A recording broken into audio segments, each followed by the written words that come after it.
des personnes traumatisées de génération en génération. L'idée peut sembler saugrenue et pourtant elle est posée depuis plusieurs décennies par des chercheurs. C'est en 1966 que le concept de traumatisme intergénérationnel a été reconnu pour la première fois, lorsque des psychologues ont commencé à étudier les enfants et les petits-enfants de personnes ayant survécu à l'Holocauste. Ils émettent alors l'hypothèse que les effets des traumatismes peuvent être transférés d'une génération à l'autre.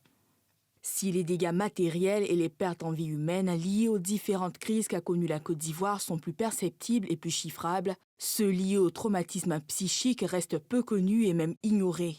D'ailleurs, ces traumatismes peuvent se transmettre de génération en génération. Les traumatismes peuvent également être transmis par le comportement. L'enfant d'une personne souffrant de stress post-traumatique pourrait apprendre et intérioriser certaines attitudes de ses parents.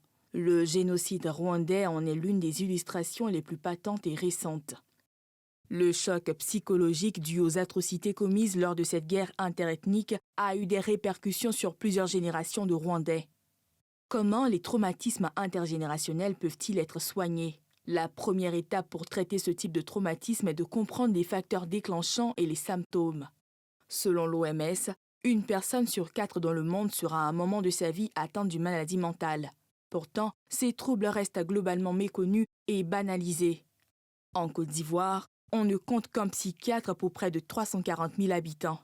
À ces lacunes, on peut ajouter les crises successives qui ont bouleversé le pays. La crise économique des années 80, le coup d'État militaire en 1999 et les nombreuses crises de 2002 à 2011. Autant d'éléments qui laissent supposer que les besoins des populations en soins de santé mentale ont considérablement augmenté.